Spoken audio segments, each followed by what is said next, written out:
صاحب اہتمام سے رگڑ کے دھوئے تو پھر صحیح دھوئے جاتا ہوں. جب نماز وضو صحیح نہیں ہوگا تو نماز صحیح کہاں سے ہوگی؟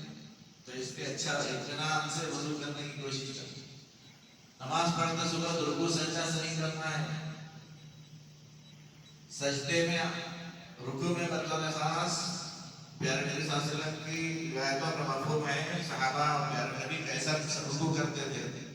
سر، پیٹھ اور کمر تینوں ایک لیول میں رہتے تھے اور گھٹنے کو پکڑتے تھے.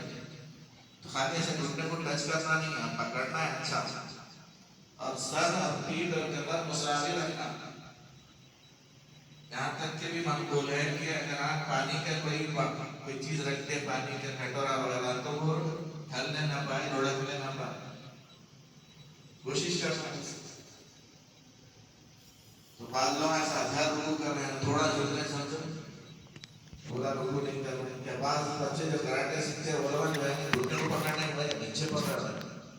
وہ کراٹے سیکھنے میں ایکسرسائز کراتے شاید پورا جھکنے کے نیچے تک. تو رکوع کے جانے میں رکوع کو جا کے گھٹنے پکڑ کے سیدھا رکوع کرنا نہ بھائی، ویسا نہیں اور زیادہ جھک جا رہا. تو منڈی ایسا بھی نہیں رکھنا ہے، منڈی پورا ڈاؤن میں بھی لے کے نہیں چلے جانا ہے، مستقل رکھنا ہے. تو رکوع صحیح ادا ہوگا. پیارے نبی صلی اللہ علیہ وسلم کی سنتوں کے مطابق عبادت کرنا عبادت بنتا ہے. اپنے منمانی طریقوں سے عبادت کرنے سے عبادت نہیں ہوتی ہو. اس لیے کہ اللہ عز و جل کے ہاں محبوب اور پسندیدہ جو نمونہ ہے ہمارے اور آپ کے آقا حضرت محمد صلی اللہ علیہ وسلم کا نمونہ ہے. جو پیارے نبی جیسا عبادت کرتے تھے ویسی عبادت کرنا ہے. سجدے میں سجدہ پیارے نبی نے فرمایا 7 اعضاء پر ہوگا. چہرہ، 2 ہاتھ، 2 گھٹنے، 2 پیرا، یہ 7 چیزیں لکھنا ہے سجدے میں. تو بعض لوگ غفلت میں کیا کر رہے ہیں معلوم، 8ویں چیز بھی ٹکا دے، یہ کلائی. سجدے میں جا کر سبب ہاتھ ٹکانا ہے، یہ کلائی نہیں ٹکانا ہے. تو کلائی بھی بولنا ٹکا دے. تو پیارے نبی تو بول رہے ہیں 7 اعضاء پہ سجدہ کرو، اور ہم بول رہے ہیں کہ 8واں بھی لگاتے ہیں. مخالفت ہو رہی نامی سنت کی. تو سجدہ میں کیسا کروں، یہ ظاہری شکلہ بھی سیکھنا ہے، پھر روح نماز بھی سیکھنا ہے. اس میں خشوع، اس میں خضوع، اس میں اخلاص، اس میں الہیات، اللہ کی طرف دھیان، اللہ کی طرف توجہ، حضور قلبی، یہ سب چیزیں سیکھنے کا ہے. تو اپن لوگ بعض ظاہری موٹی موٹی چیزوں میں پیدل ہے. آپ لوگ تو نہیں ہوں گے، لیکن عام طور پر بہت ساری جگہوں پر دیکھا جا رہا ہے کہ بھائی کا رکوع اور سجدہ صحیح نہیں ہے، سب بندی بھی سیدھی نہیں ہے. منتظمین سے گزارش ہے کہ ہر صف کے اینڈ پہ واضح طور پر نشان ہو کہ بھئی ہم کو ایڑی یہاں رکھنا ہے. پہلی صف پھر بھی ٹھیک رہے گی، امام صاحب پلٹ کے دیکھ لے کہاں سیدھا ٹھہرے بھائی. وہ دوسری صف کیسا ٹھہری، تیسری صف کیسا ٹھہری، چوتھی صف کیسا ٹھہری. عام طور پر علم ولم ٹھہرتے ہیں، کوئی 2 انچ آگے رکھتا، کوئی 3 انچ پیچھے رکھتا. ایسا نہیں ہونا ہے بڑے بھائی.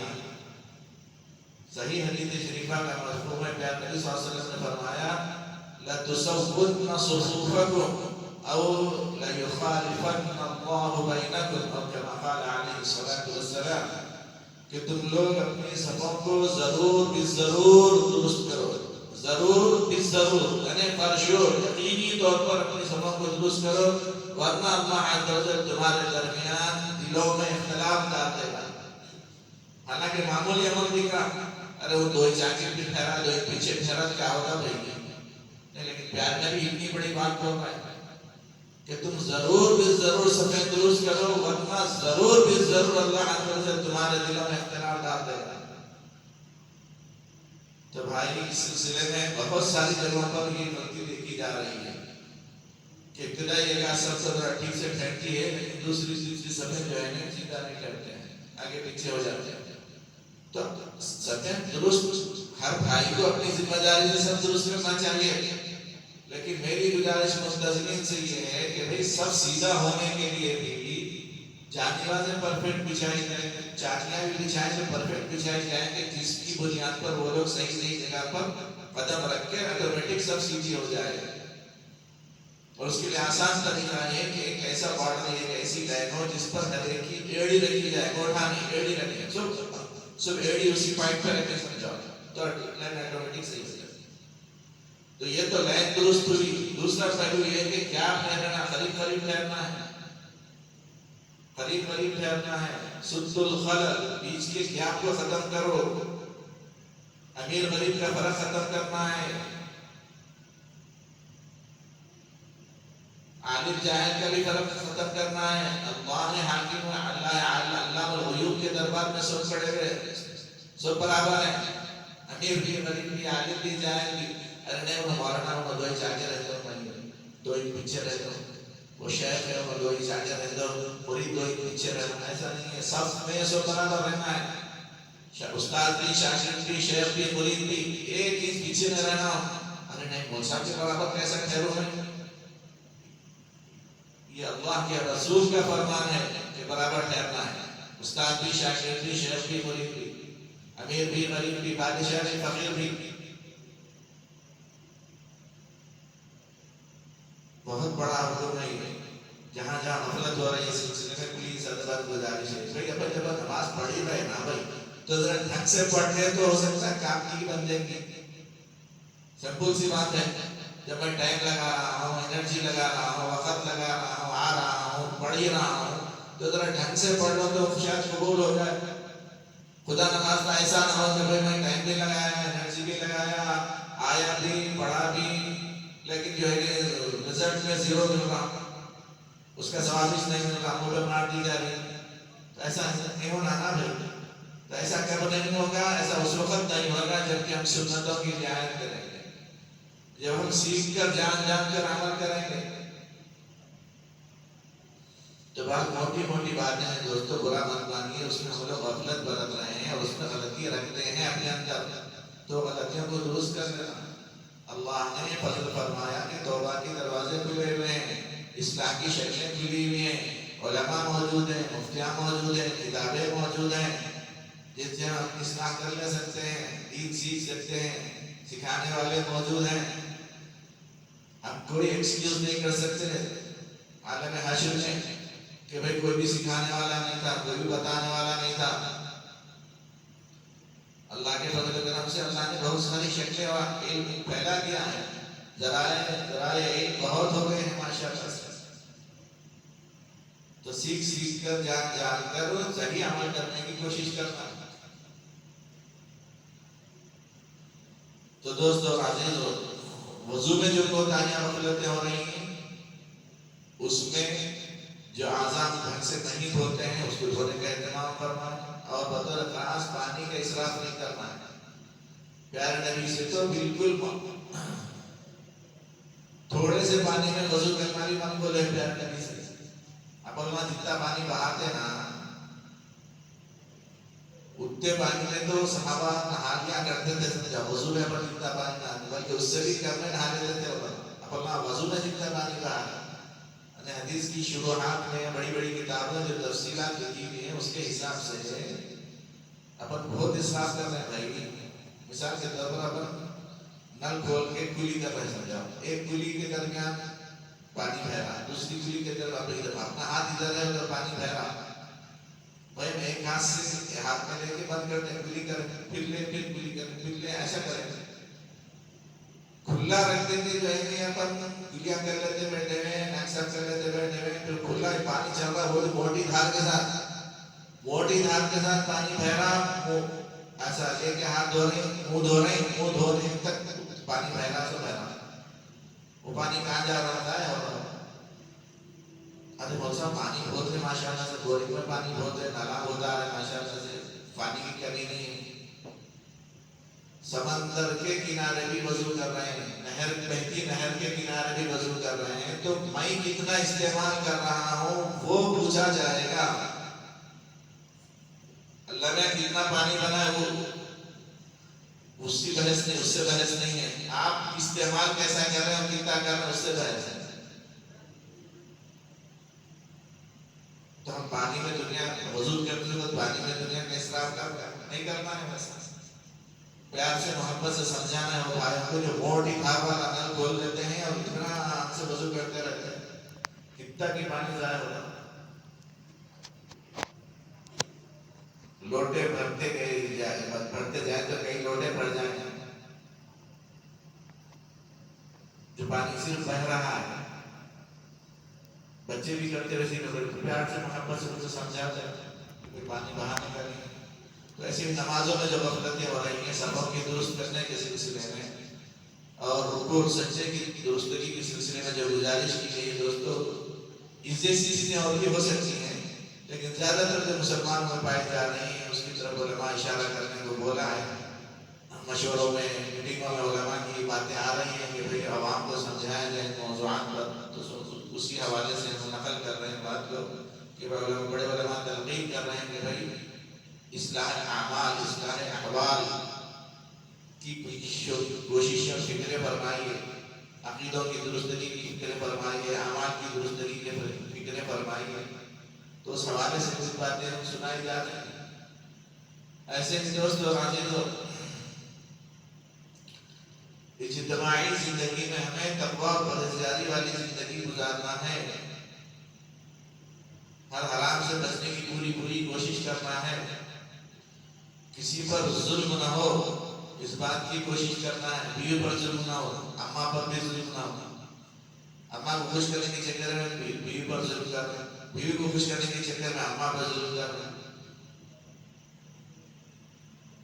بھاوا جان نانوں کے میں ایک دوسرے پہ ظلم نہیں ہونا ہے. ساسوں اور بہن کا ظلم نہیں ہونا ہے. بھائی بہنوں کا ظلم نہیں ہونا ہے. وراثت کی تقسیم میں بھائیاں ظالمہ بن رہے ہیں اکثر. ارے تیرے کو شادی کر کے لیے ایک جہیز دی، ایک یہ کرے ہوتا وہ کرے، لاکھوں کی شادی کرے، تیرے کو پھر اوپر سے تیرے کو وراثت کی دینا پڑے، حصہ ہوتے نہیں دینا. مفتیوں نے ایک نہیں دو نہیں سینکڑوں مفتیوں نے یہ بات لکھی ہے کہ آپ نے بہنوں کو، بھائیوں نے کوشش کر کے بہنوں کی جو شادیاں کی لاکھوں روپے لگائے، وہ آپ کا ہدیہ کہلاتا ہے، گفٹ اور تحفہ ہے، اس کے ساتھ احسان کہلاتا ہے. وراثت کی تقسیم میں بہن کا حصہ اپنی الگ حیثیت رکھتا ہے، اس کو الگ ملنا ہی ملنا ہے. اور ظالم بنے ہوئے اور ظلم کے ساتھ اللہ عز و جل کی مدد کیسے آ سکتی ہے جبکہ اللہ پسند ہی نہیں کرتا ظالموں کو. واللہ لا يحب الظالمین. ظالموں کو اللہ پسند نہیں کرتا، ظالموں کو اللہ رہنمائی بھی نہیں کرتا. یہاں تک کہ عبادتوں کا مفہوم ظلم ایک ایسا خطرناک گناہ ہے دوستو کہ وہ اندھیرے بن جائے گا عالم برزخ کے لیے اور عالم حشر کے لیے اندھیرے بن جائے گا.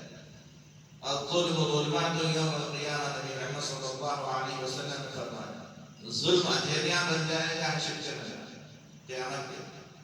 یعنی جو بھی جتنا بھی ظلم کیا ہوگا وہ اندھیرے کی شکل میں ہو جائے گا اور وہاں ہمیں روشنی اور نور کی اور سکون کی ضرورت ہوتی ہے. اندھیرا تو وحشت کا سبب بنتا ہے. تو دوستو اور عزیزو، اپنی زندگیوں میں سے ظلم کو بھی نکالنا ہے. خواہ وہ ظلم کسی بھی شکل کا ہو رہا، بیوی پر ہو رہا ہو، بچوں پر ہو رہا ہو، بھائی بہنوں پر ہو رہا ہو، ماں باپ پر ہو رہا ہو، پڑوسیوں پر ہو رہا ہو.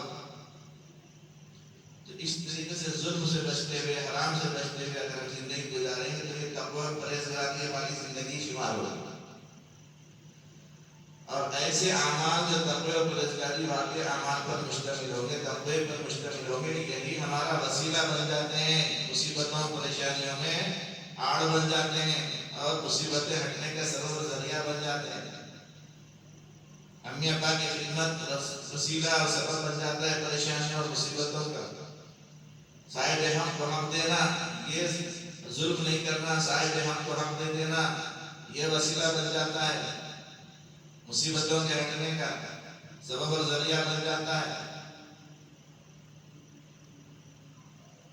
مشہور حدیث بخاری شریف کی، نبی رحمت صلی اللہ علیہ وسلم نے ایک قصہ سنایا، سچی حدیث ہے.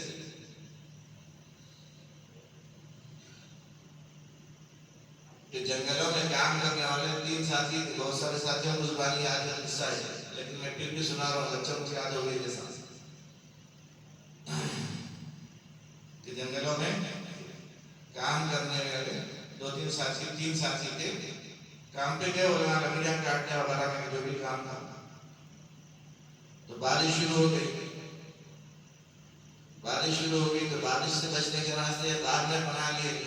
بارش سے بچنے کے راستے وہ غار میں پناہ لیا تو ہواؤں کی جھکڑ کی وجہ سے یا بادلوں کی کثرت تیز بارش کی وجہ سے جو بھی اسباب بنے ہواؤں کی شدت وغیرہ کے سبب ایک گنڈو لڑکتا ہوا آ کے اور آپ کے منہ میں پڑ گیا ہوگا، پتھر کا ایک بڑا گنڈو، بڑا پتھر تھا. اب وہ تینوں طاقت لگا رہے ہیں اس کو ہٹانے کے، تو ہٹ رہا ہی نہیں. تو تینوں نے آپس میں مشورے سے بولا کہ یار اپنی طاقت سے تو ہٹنے کا نہیں ہے، اب بس اللہ ہی سے دعا کرتے ہیں اور اپنے اپنے خالص اللہ کے لیے کیے ہوئے کام کا واسطہ دے کر اس کے وسیلے سے اللہ سے مانگیں گے کہ اللہ ایک پتھر ہٹا دے. تو ان میں سے ایک نے دعا کی کہ اللہ میرے پاس ایک مرتبہ مزدوری کو میں کام پہ رکھا تھا کرنے کو، لیکن ان مزدوری لے کے نہیں گیا تھا، گویا اس کا حق میرے پاس رہ گیا تھا. تو میں نے اس مزدوری کو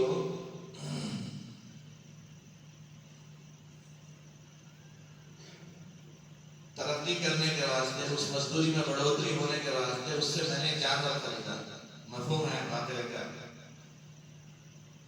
ایگزیکٹلی الفاظ شاید میں آگے پیچھے ہو رہا ہوں لیکن صحیح ہے، جسے مشہور واقعہ ہے.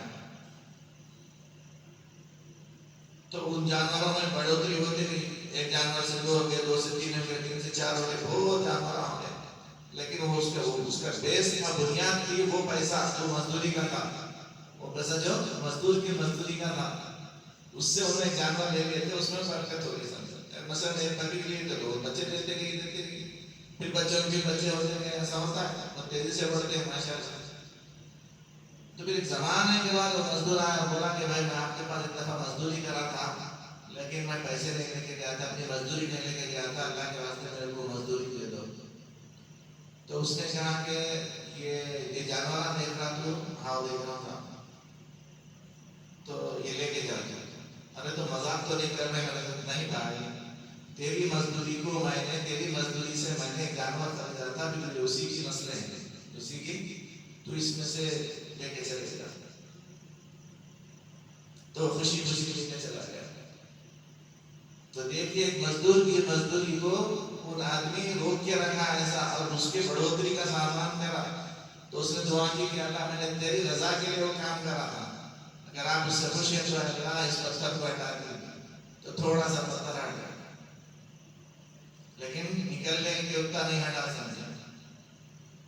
دوسری نے دعا کی کہ اللہ میری ایک چچیری بہن تھی، اس سے میں بہت محبت کرتا تھا اور میں یہ چاہتا تھا کہ وہ میرے ساتھ رات گزارے، لیکن وہ راضی نہیں ہو رہی. ایک دفعہ بہت پیسوں سے مجبور ہو کے میرے پاس پیسے لینے آئی، تو میں نے کہا ٹھیک ہے میں تمہیں پیسے دیتا ہوں، لیکن شرط یہ ہے کہ تم میرے ساتھ سونا ہوگا. وہ شدید ضرورت کے تحت وقتی طور پر تیار تو ہو گئی، لیکن پھر جب ہم اس گناہ کو کرنے والے تھے وہ ڈر گئی اور اس نے کہا کہ اللہ سے ڈر، اللہ سے ڈر، اور کسی حق کے بغیر اس مہر کو نہ توڑ، یعنی اس قسم کا ناجائز تعلق قائم نہ کر. حق کے بغیر سے مراد شرعی نکاح کے بغیر. تو جب اس نے کہا کہ میں نے کبھی ایسا گناہ نہیں کیا ہے، تو بھی مت کر، اللہ سے ڈر، تو فوراً مجھے بھی اس وقت ڈر لاحق ہوا اور میں بھی تقویٰ اختیار کرتے ہوئے میں نے اس کو چھوڑ دیا اور وہ پیسے بھی دے دیے. میں نے وہ گناہ بھی چھوڑ دیا اور اس کے پیسے بھی دے دیے. اللہ میں نے تیری خاطر یہ اس گناہ سے بچاتا ہے، اللہ آپ راضی ہیں اس سے اور آپ خوش ہیں اس وقت، تو اس کی برکت سے اللہ پتھر ہٹا دیا. تو وقار سے پتھر اور تھوڑا سا رہ گیا، لیکن پھر بھی اتنی جگہ نہیں بنی تھی کہ وہ لوگ نکل سکے. تو تیسرے نے دعا کی کہ اللہ میرا معمول یہ تھا کہ میں شام میں جب جانور چرا کے واپس آتا ہے، جنگل کے کام سے، کھیتی کے کام سے واپس آتا، تو شام میں جانوروں کا دودھ دو کے پہلے امی ابا کو پلاتا، امی کو ابا کو پلاتا، پھر بعد میں اپنے بیوی بچوں کو پلاتا. یہی میرا معمول تھا. لیکن ایک دفعہ مجھے آنے میں دیر ہو گئی. میرے آنے میں دیر ہونے کی وجہ سے امی کی نیند لگ گئی. تو میں پیالہ لے کے ان کے سامنے کھڑا رہا. جگانا بھی مناسب نہیں سمجھا کہ نیند خراب ہوگی، اور ان سے پہلے بھی بچوں کو بھی دودھ پلانا پسند نہیں کرا کہ پہلے میری امی ابا کہا. یہاں تک کہ صبح ہو گئی. میری بھی پوری نیند کی قربانی دیا کھڑا رہا، اس لیے کہ امی جب بھی اٹھیں گے میں دے دوں گا تاکہ امی دودھ پی. امی بھوکی سو رہی ہے. تو اللہ میں نے تیری رضا کے خاطر وہ کام کیا کہ میں جاگتا رہا، کھڑا رہا صبح تک. جب اپنی بیدار نہیں تب ان کو پلایا، اس سے پہلے اپنے بچوں کو نہیں پلایا. تو اللہ تیری خاطر میں نے یہ کام کیا ہے. اگر آپ سے خوش ہے تو اللہ اپنے فضل و کرم سے اس پتھر کو ہٹا دیجیے. تو وہ پتھر اور سر کا، تو تب وہ لوگ تینوں نکل سکے اور پھر اپنی اپنی منزل کو پہنچے. نبی رحمت صلی اللہ علیہ وسلم نے یہ واقعہ سنا کر اشارہ فرمایا کہ ہمارے اعمال خواہ وہ تقوی کی لائن کے ہوں یا ظلم نہیں کرنے کی لائن کے ہوں، حق دے دینے کی لائن کے ہوں یا امی ابا کی خدمت کی لائن کے ہوں، یہ وہ اعمال ہے دوستو. یہ اعمال ہمارا وسیلہ بن جاتے ہیں مصیبتوں اور پریشانیوں کو دور کرنے میں. اللہ عز و جل کیا کہ ہمارے سفارشی بن جاتے ہیں. اللہ ان کے دوفیل میں ان کی برکت سے ہماری مصیبتیں ٹال دیتے ہیں. تو دوستو عزیزو، اسی گزارش کے ساتھ میں اپنی بات کو ختم کروں گا کہ ہمیں عقیدے درست کرنا ہے، عبادات درست کرنا ہے، معاملات درست کرنا ہے، اخلاقیات درست کرنا ہے، معاشرت درست کرنا ہے، اپنی زندگیوں سے ظلم کو نکالنا ہے اور اعمال صالحہ کا وسیلہ اختیار کرنا ہے. پیارے نبی کا بھی وسیلہ اختیار کیا جا سکتا ہے، لیکن پیارے نبی سے وسیلہ کا مطلب پیارے نبی سے مدد مانگنا نہیں ہوتا ہے. یہ بھی عقیدے کی ضروری بات ہے. کبھی کبھی نعتوں میں بعض ایسے اشعار آ جاتے ہیں جو احتیاط کے خلاف ہوتے ہیں، جو بنیادی اور صحیح عقیدے کے سے ٹکراتے ہیں. تو اس میں پڑھنے والے ساتھی نعت خواں حضرات ان اشعار کی بھی تھوڑی علماء سے اصلاح کر لیں اور پوچھ لیں کہ بھائی یہ نعت بہت اچھی دکھ رہی لیکن اس میں یہ شعر تھوڑا سا کھٹک رہا، میں پڑھ سکتا ہوں نہیں پڑھ سکتا ہوں، اس میں کہیں رسول اللہ کو اللہ تو نہیں بنا دیا گیا ہے. یہ بھی دیکھنے کی چیز ہوتی ہے. بہت ساری نعتوں میں اس قسم کی غلو اور مبالغہ پایا جاتا ہے. تو دوستو ہر چیز پھونک کے رکھنے کی ہے، اس لیے کہ ہمارا دین انتہائی ایک کی چیز ہے، ایسی آدمی فالتو چیز نہیں ہے. اس لیے کہ اس پر اللہ عز و جل نے اس کے درستگی پر اللہ عز و جل اپنے رضا اور خوشنودی کو رکھے ہیں، اور اپنے رضا اور خوشنودی کا جو مظاہرے کا گھر ہے جس کو جنت کہتے ہیں، وہ عقیدوں کی درستگی پر اللہ عز و جل عطا فرمائے. تو اس لیے علم کی چیز کے لیے ہمیں بہت زیادہ احتیاط کرنا پڑتا ہے. دنیاوی چیزوں میں بھی دیکھو، ایک معمولی چیز جو سچی چیز رہتی ہے اس کو اپن ایزی لے کے رہتے ہیں، لیکن جو چیز قیمتی رہتی ہے اس کو بہت ٹیک کر کرتے ہیں. ایسے ہی ایمان، اسلام، عقائد، جنت، اللہ کی رضا اور خوشنودی بہت بڑی قیمتی چیزیں ہیں. تو ان کے سلسلے میں ہمیں بہت ٹیک کیئر کرنا ہونا پڑے گا. اللہ مغلق الٹے سیدھے عقیدے رکھ کے ہم قابل خوش فہمیوں کے باغ میں نہیں رہ سکتے. اس لیے اصلاح کی سخت ضرورت ہے. ہمیں علماء سے مربوط رہ کے اپنی اصلاح کر لیتے رہنا چاہیے. اللہ ہم سب کو حسن عمل کی توفیق بخشے. آخر دعوانا الحمد للہ رب العالمین. اللهم صل على سيدنا وشفيعنا وحبيبنا مولانا محمد وبارك وسلم. يا حنان يا منان يا ستار يا غفار فاغفر لنا خطايانا يا ارحم الراحمين. يا حي يا قيوم برحمتك نستغيث اصلح لنا شاننا كلنا يا ارحم الراحمين. اے ہمارے پالنہار ہمارے گناہوں کو معاف فرما، ہر قسم کے چھوٹے بڑے گناہوں کو معاف فرما. اے اللہ توبہ کرتے ہیں، توبہ کو قبول فرما. ہر قسم کے چھوٹے بڑے گناہ سے بچنے کی توفیق عطا فرما. توبہ پر استقامت نصیب فرما. اللہ دنیا اور آخرت کی بھلائیاں نصیب فرما. عذاب قبر سے، عذاب جہنم سے حفاظت فرما. دجال اور دجالی فتنوں سے حفاظت فرما. بیماریوں، بلاؤں، وباؤں سے حفاظت فرما. شقاق سے، نفاق سے، بدبختی سے حفاظت فرما. اے کریم مولا محض اپنے فضل و کرم سے پوری امت مسلمان کے حال پر رحم فرما، اے اللہ ہمارے احوال کو درست فرما، اے اللہ غزہ اور فلسطینی بھائیوں کی مدد فرما، اے اللہ ہزاروں نہیں لاکھوں مسلمان بھائی بہنیں بے گھر ہو گئے، اللہ آپ کی مدد فرما، اے اللہ ظالموں صلیونیوں یہودیوں کو نیست و نابود فرما، اے اللہ اسلام پسندوں کو غلبہ نصیب فرما، ہندوستان میں اسلام کی اور اسلام کے غلبے کی شکل پیدا فرما، اللہ مسلمانوں کے جان مال عزت و آبرو کی حفاظت فرما، اے اللہ اوقاف کی املاک کی حفاظت فرما، اے اللہ ہم پر ایسے ظالموں کو مسلط نہ فرما جو آپ سے نہ ڈرتے ہیں اور ہم پر رحم نہ کھاتے ہیں، اے کریم مولا مسلمانوں کو ایمانی قوت عطا فرما، سیاسی قوت عطا فرما، اے اللہ مسلمانوں کو معاشی قوت عطا فرما، اے اللہ دینداری کے ساتھ دنیا کی ہر ترقی عطا فرما، اے اللہ محض اپنے فضل و کرم سے ہمارے نوجوان بچوں اور بچیوں کو اے اللہ الہات سے ارتداد سے بے دینی سے حفاظت فرما،